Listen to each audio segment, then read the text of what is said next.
कालू और गोरी कौवे के दो बच्चे थे, एक बेटी और एक बेटा। गोरी का पति कालू अपने बेटे जग्गू से तो बहुत प्यार करता था, जबकि अपनी बेटी सुंदरी से वो बिल्कुल भी प्यार नहीं करता था, बल्कि अपनी बेटी को वो बोझ समझता था। जग्गू मेरे बेटे, जल्दी से तैयार हो जाओ, आज मैंने तुम्हें स्कूल दाखिल करवा कर आना है।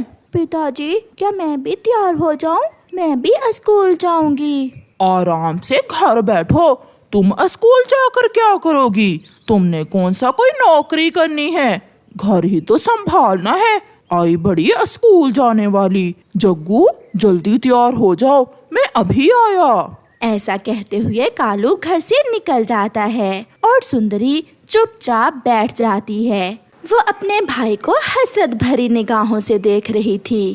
काश मैं भी लड़का होती तो पिताजी आज मुझे भी स्कूल दाखिल करवाते, मैं भी पढ़ती और अपने माता पिता का सहारा बनती। सुंदरी खुद से ऐसे बातें कर रही थी। कालू कौवा अपने दोस्त कबूतर के पास जाता है। यार कबूतर, तुम्हें तो पता है मेरा एक ही बेटा है। कालू झूठ तो ना बोलो, तुम्हारी एक बेटी भी तो है। यार कबूतर, बेटी का होना ना होना एक बराबर होता है। असल बात तो बेटे की ही होती है। बेटे ही तो हमारे बढ़ापे का सहारा बनते हैं। अच्छा मेरी बात तो पूरी सुन लो। आजकल मेरा हाथ थोड़ा सा तंग है, दिहाड़ी ठीक तरीके से नहीं लग रही। मैंने आज अपने बेटे को स्कूल में दाखिल करवाना है। उसकी किताबें लेने के लिए मेरे पास पैसे नहीं है। अगर तुम मुझे कुछ उधार रकम दे देते तो मैं। सॉरी कालू, मैं तो खुद बेरोजगार हूँ। नौकरी की तलाश में सारा दिन मारा मारा फिरता हूँ, लेकिन नौकरी मिल ही नहीं रही। मैं तुम्हें पैसे कहाँ से दूंगा? अच्छा, मैं तो बड़ी आशा लेकर तुम्हारे पास आया था। फिर कालू वहाँ से मिट्ठू के पास जाता है, लेकिन मिट्ठू भी कालू को अपनी गुर्बत के दुखड़े सुनाता है। चिड़िया के पास भी कालू को देने के लिए कुछ भी नहीं था। फिर कालू निराश होकर नदी किनारे बैठ जाता है। सोचा था कर्जा लेकर अपने बेटे को पढ़ा लूंगा और फिर जग्गू बड़ा होकर सारा कर्जा उतार देगा, लेकिन अब मैं क्या करूं? कालू ऐसे सोच रहा था कि उसके पास एक हवाई मोटर आकर रुकती है। उसमें एक कौवा बैठा हुआ था। वो कौवा कालू के पास आता है। क्या आप इसी जंगल में रहते हैं?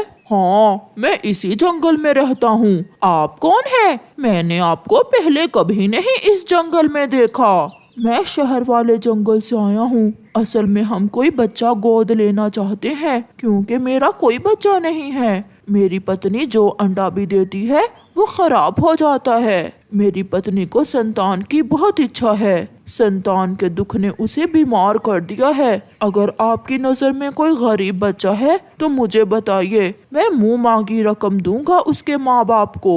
ये सुनकर कालू सोचता है, अगर मैं सुंदरी को इसे दे दूं तो मुझे अच्छी खासी रकम मिल जाएगी।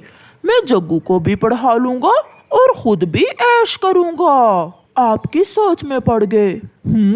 हाँ, एक बच्चा तो है, लेकिन वो लड़की है।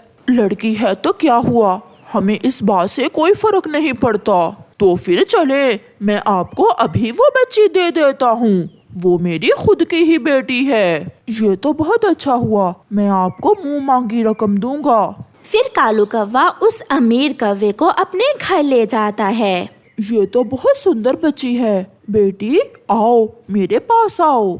सुंदरी उस अजनबी कौवे को देखकर डर जाती है। सुंदरी डरो नहीं, आज से ये ही तुम्हारे पिता हैं। ये तुम्हें बहुत प्यार से रखेंगे। कालू, तुम्हारा दिमाग तो खराब नहीं हो गया? ये क्या कह रहे हो तुम? चुप कर जाओ। अगर इससे आगे एक शब्द भी मुंह से निकाला तो अभी के अभी तुझे भी इस घर से निकाल दूंगा। ये सुनकर गोरी खामोश हो जाती है। वो अमीर कौवा कालू को रुपयों से भरा बैग देता है और सुंदरी को साथ लेकर चला जाता है। जाते हुए सुंदरी की आंखों में आंसू नहीं थे, लेकिन शिकवा जरूर था। उसकी आंखें अपने माता पिता से कह रही थीं कि मैं भी जग्गू की तरह आपकी ही संतान हूँ। फिर मेरे साथ ये सब क्यों? आज कालू बहुत खुश था। वो अपने बेटे जग्गू को अपने साथ लेकर जाता है और जंगल के सबसे महंगे स्कूल में उसका एडमिशन करवाता है। ऐसे ही समय गुजरता गया। अब जग्गू पढ़ लिख कर एक बड़ा अफसर बन गया था। वो अपने काम में इतना मसरूफ हो गया था कि उसके पास अपने माता पिता के लिए समय ही नहीं था। कई कई दिन बीत जाते, वो अपने माता पिता से बातें करना तो दूर की बात, उन्हें नजर भी न आता। कालू, इस बेटे के लिए तुमने अपनी बेटी को बेच दिया, जिसने कभी हमसे ये भी नहीं पूछा कि हम किस हाल में हैं। सिर्फ पैसा ही सब कुछ नहीं होता।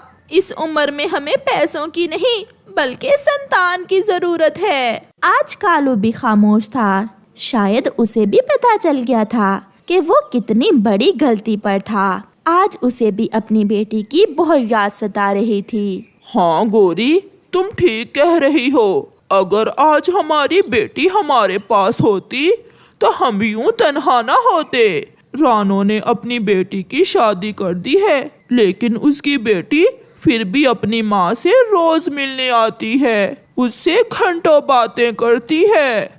काश काश मैं अपनी बेटी। आज कालू अपनी बेटी को याद करके फूट फूट कर रो रहा था, लेकिन अब समय लौट कर नहीं आना था। गुड़िया एक दिन स्कूल जा रही थी कि वहाँ सुंदरी कवि आती है। गुड़िया, बात सुनो, क्यों ना आज खेलने चले? जब स्कूल से छुट्टी का टाइम होगा तो घर चले जाएंगे। क्या तुम ये क्या कह रही हो? अगर हम स्कूल नहीं जाएंगे तो पढ़ाई कैसे करेंगे और हम फेल हो जाएंगे, और अगर मम्मा को पता चला तो वो भी बहुत नाराज होंगी। तुमसे तो बात करना ही फजूल है, हर वक्त भाषण ही देती रहती हो। सुंदरी नाराज होकर वहाँ से चली जाती है। गुड़िया भी स्कूल चली जाती है। क्लास में मिट्ठू टीचर बच्चों से पूछता है, अच्छा बच्चों, मुझे ये बताओ, ऐसी कौन सी चीज है जिसे हमसे ज्यादा दूसरे इस्तेमाल करते हैं, जबकि वो चीज हमारी ही होती है? सब बच्चे सोच में पड़ जाते हैं। फिर गुड़िया हाथ खड़ा करती है। सुंदरी धीमी आवाज में गुड़िया से कहती है, गुड़िया, मुझे भी बता दो, क्या जवाब है इसका? लेकिन गुड़िया नहीं बोलती। सुंदरी बेचैनी से 2-3 बार पूछती है, मगर गुड़िया नहीं बताती। हाँ गुड़िया, बताओ। टीचर जी, वो चीज है हमारा नाम, जो कि हमसे ज्यादा दूसरे पक्षी इस्तेमाल करते हैं। वेरी गुड, बिल्कुल ठीक जवाब दिया। फिर स्कूल से छुट्टी हो जाती है। गुड़िया, तुम बहुत बुरी हो, क्या चाहता तुम्हारा? अगर तुम मुझे जवाब बता देती तो। सुंदरी, अगर हमेशा मैं तुम्हें जवाब बताऊंगी तो तुम फिर कभी पढ़कर ही नहीं आओगी और इस तरह तुम फेल हो सकती हो, इसलिए मैंने तुम्हें नहीं बताया। जाओ जाओ यहाँ से, ज्यादा अच्छी बनने की जरूरत नहीं है अब। सुंदरी गुड़िया से नाराज हो जाती है और गुड़िया उदास अपने घर चली जाती है। घर जाकर गुड़िया उदास बैठी थी। गुड़िया बेटी, ऐसे उदास क्यों बैठी हो? मम्मा, मेरा कोई दोस्त नहीं बनता, सब मुझसे नाराज हो जाते हैं। मगर क्यों बेटा, तुम तो मेरी अच्छी बच्ची हो। फिर गुड़िया अपनी मम्मा को सारी बात बताती है और रोने लग जाती है। मत रो मेरी बेटी, देखना एक दिन उनको अपनी गलती का एहसास हो जाएगा। ऐसे उदास मत बैठो, जाओ कुछ देर बाहर खेलाओ। फिर गुड़िया उदास होकर नदी के किनारे जाकर बैठ जाती है। फिर अचानक तेज हवा चलती है। गुड़िया का खुद पर काबू नहीं रहता और वो नदी में गिर जाती है। वहाँ एक सुनहरी मछली गुड़िया को नदी से बाहर निकालती है। आपका धन्यवाद सुनहरी मछली। कोई बात नहीं, ये तो मेरा फर्ज था। मगर तुम यहाँ क्या कर रही थी? इस तरफ तो कोई भी नहीं आता। सुनहरी मछली, मैं बस कुछ समय अकेले रहना चाहती थी। चिड़िया, तुम इतनी उदास क्यों हो? सुनहरी मछली, मेरा कोई दोस्त नहीं है। बस इतनी सी बात, तो आज से तुम मेरी दोस्त बन जाओ। मेरा भी कोई दोस्त नहीं है। मैं भी बहुत दिनों से यहाँ अकेली ही रह रही हूँ। अच्छा, मगर क्यों दोस्त? मैं दरिया में अपने मम्मा पापा के साथ रहती थी। पिछले दिनों हमारे दरिया में बाढ़ आ गई थी, जिसकी वजह से मैं अपने मम्मा पापा से बिछड़ गई। सुनहरी मछली उदास होकर ऐसे कहती है, ये तो बहुत बुरा हुआ, मगर दोस्त तुम परेशान न हो, तुम्हारे मम्मा पापा जल्द आ जाएंगे। अब मैं चलती हूँ, फिर आऊंगी। हाँ दोस्त, जरूर आना। फिर गुड़िया जब भी अपनी पढ़ाई से फ्री होती तो अपनी दोस्त सुनहरी मछली से मिलने आ जाती। कुछ दिनों बाद एग्जाम्स होते हैं। सुंदरी और बबली कबूतरी दोनों फेल हो जाती हैं और गुड़िया की फर्स्ट पोजीशन आती है। गुड़िया बहुत खुश होती है। बबली, गुड़िया ठीक ही कहती थी, मगर हमने उसकी बात ही ना मानी। हाँ, और उल्टा उससे नाराज हो गए। हमें ऐसा नहीं करना चाहिए था। बबली, चलो अब हम चलकर उससे माफी मांग लेते हैं। फिर सुंदरी और बबली गुड़िया से माफी मांगती हैं। गुड़िया उनको माफ कर देती है। मैं बहुत खुश हूँ कि मुझे मेरी सहेलियाँ वापस मिल गई। तुम जानती हो, मेरी एक और सहेली भी है। चलो मैं तुम्हें मिलवाती हूँ अपनी सहेली से। फिर वो तीनों नदी पर सुनहरी मछली के पास जाती हैं। गुड़िया, अच्छा हुआ तुम आ गई। मैं तुम्हारा ही इंतजार कर रही थी। देखो, मेरे मम्मा पापा आ गए। गुड़िया बहुत खुश थी कि सुनहरी मछली को उसके मम्मा पापा मिल गए, मगर उदास भी थी क्योंकि उसकी बहुत अच्छी दोस्त उससे दूर जा रही थी। गुड़िया, उदास क्यों होती हो? हम है ना, अब हम कभी भी तुमसे नाराज नहीं होंगे। हाँ गुड़िया सहेली, हम हमेशा इकट्ठे रहेंगे। फिर गुड़िया भी अपनी सहेलियों की बात सुनकर खुश हो जाती है।